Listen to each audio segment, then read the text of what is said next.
Hello, and welcome to Date Night at Sacrosanct. My name is Ryan Burton. You may have met me from my awful podcast you've never listened to, It Found in the Alley. And this is Wendy, I think. Hello. You are Wendy, right? Yes, I am Wendy and not Nicole. I am Wendy, who you date in real life. Why does that real life thing matter? With kissing from my mouth, which you did not create in the lab. Well, that got awkward fast. So here on Date Night at Sacrosanct, this being the premiere episode, allegedly, we've decided that during date night, which is every Sunday for us, that we would go out and do something together. And on a whim, Wendy said, "Let's do it!" And I said, "Sweet," and I started taking off my pants. And then she said, no. Yeah. And there was this. So, because Ryan is totally a genius, I'm going to ask him 3 probing questions, and he will answer them very truthfully and very accurately. Yes, I'm never wrong about anything. That is a well documented fact. Yes, he stuns me with his knowledgeableness. And my tiny penis. So we're going to run for about 10 minutes, give or take a couple of minutes here or there, and he has those 10 minutes to answer 3 questions. So, are you ready for your first question? I guess. All right, so you have roughly 3 minutes to answer this. Okay, well, I have a timer. So yeah. And I will want details. Okay. All right, the first question is, how do penguins have sex? Well, they're closely related to antlions. They have pincers, and they have 6 legs. What is it? Penguins, right? Oh. Yeah, penguins. So they have the blue pincers and the 6 legs, and they live only in the desert. So, like their cousins, the antlions, who also have 6 legs and pincers, and they're basically just giant beetles. That's all penguins really are, giant beetles. But not like Ringo and the other ones whose names I don't know. No, Ringo. Why do I only remember Ringo? Because he's God, why do I only remember Ringo? He is a delicacy in New York delicatessen, the Ringo. Paula McCarthy. She was on Singled Out. I don't even know what that is.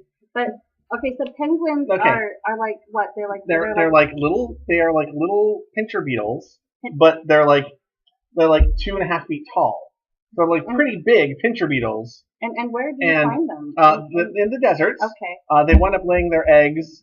They don't really have sex with each other. That's the real misnomer. They're not mammals like you or I. Oh, so penguins are just masturbating all the time. All over eggs. They blow their wad all over. I feel it's important to mention here that we are inside the child's area at a Burger King. So sponsored by. Penguins masturbate all the time in the Burger King child's area because I'm sure there are lots of eggs in there. Well, I've left a couple. Are you secretly a penguin beetle? They're not beetles. They're penguins. Now, does the penguin, yes, of course. Use the proper etymology. Live in the same ecosystem as an antlion? Antlions are more in the deep desert, whereas the penguins kind of live closer towards the rivers and stuff like that.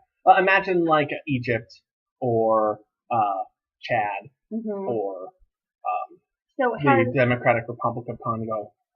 Has a penguin ever mistaken a camel's hump for an egg and then masturbated upon it? Very possible, but there haven't been any documented cases of that happening that I'm aware of, anyway. I do have a second question for you. Okay. And that is, when was the Edwardian time period, and what notable historical events happened during that time? The Edwardian time period? Yeah, when was it? If I remember correctly, and I do, with 100% crystal clarity, the Edwardian time period was actually about 12 minutes long in the mid-'80s. There was a wild singer.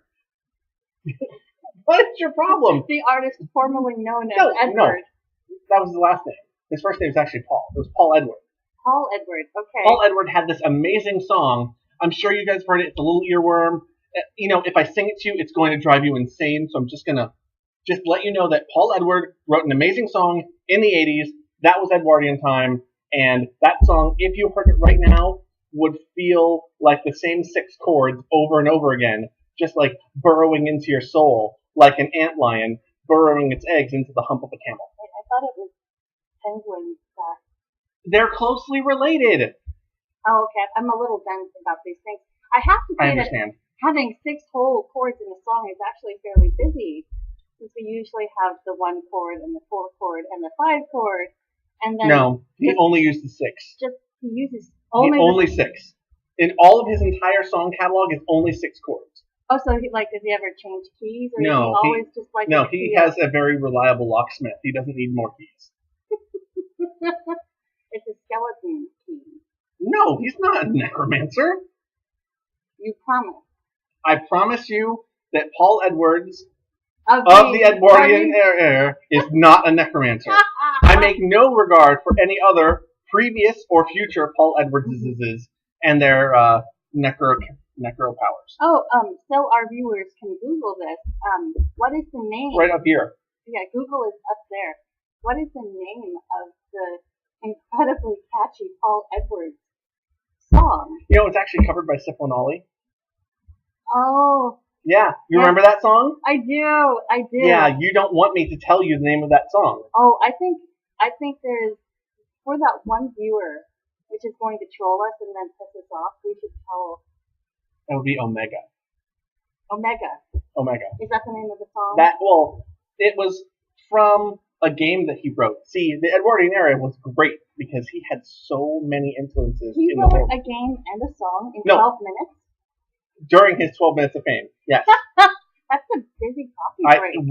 It was. Was he at work doing some kind of like horrible counter job serving customers, and then on his coffee break he would go smoke a cigarette, compose a song, and write a video game? Actually, he was vaguely in the music business already. He was actually one of those stripper DJs. Like, he would be the DJ for a stripper, and they'd be like, Jade, get onto the stage, and he'd be like, Jared, and then 12 minutes. 12 minutes. That's amazing. And the thing is, Omega is a 7.5 minute long song, so be prepared for that. So what was his media presence like? Did he like? No, they didn't have social media. It was like one guy got his mixtape, and then it just spread like wildfire. But mind you, again, 12 minutes long. So is 80s Facebook like, hey guys, I engraved a message on this record, and if you play it backwards, It's a lot like a bunch of golden discs trapped in a hat. You have to look into the hat and read the golden discs in order to decipher the will of the Lord. Well, the Lord just figured into this. Now, all right, we have 30 seconds left on the Edwardian era. Is there anything else you would like to add? He's actually the reason no one wears sequins anymore. My mother wears sequins. Thank you. Not really, Mom. If you watch this, I don't know if you wear sequins or not. So Paul Edwards. Hi, Mom. Paul Edwards. So my third question. He's real. I did not make him up. Omega. He actually did not make up Omega. So here's my third question. Are you ready? All right. The third question is, how does the U.S. economy work, and how would you change it if you had the power? Okay. First, the U.S. economy works based on supply and demand. We supply a whole bunch of worthless shit the world demands, such as movies starring Russell Crowe. Let's see. He's a very nice man. I'm sure he's very good. I watched Gladiator. Oh God, I hate that movie. My problem with that movie is incest. God, that's also why you won't watch. That is also why I won't watch / read Game of Thrones. I think we have deviated from the topic of. I don't think we have. The U.S. economy. Really? Because the world demands things. Sometimes those things are incest. Don't look at that. The world doesn't want that. But it's not incest. We are not related. We are not related. And you did we not are not create related. In a laboratory. I did not create her in a lab. Skin that you grew. No, that you grew. I grew my skin. You grew your skin. It is on my mouth. It is on you. Which you kissed. Uh-huh. Because we are dating. Mm-hmm. This is not stilted at all. So we supply a bunch of worthless crap the world demands. The world demands it because they don't know better. We have single-handedly. Are you I'm saying the rest of the world is stupid. it's Yes. ignorant and stupid? Yeah. Absolutely. Wow. Have you been to Alabama? Which is actually in the U.S. Uh-huh. and not part of the rest of the world. Germany is the Alabama of Europe. I've heard that before. From Archer. Okay, you stole I did steal that. I'm sorry, Germany. You have I'm not wonderful sorry. people with pumpkins and sunflowers. I do actually like all of those things. Why do you keep looking at your boobs? Because my boobs are so pretty.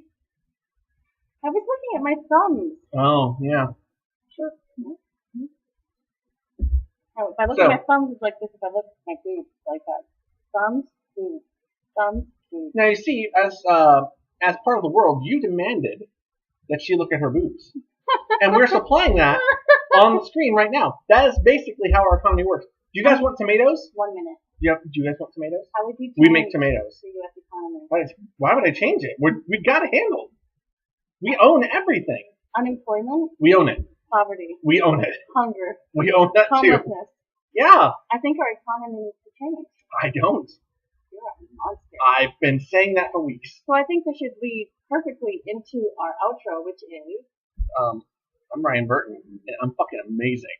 And I'm Wendy, and he is sleeping on the couch tonight.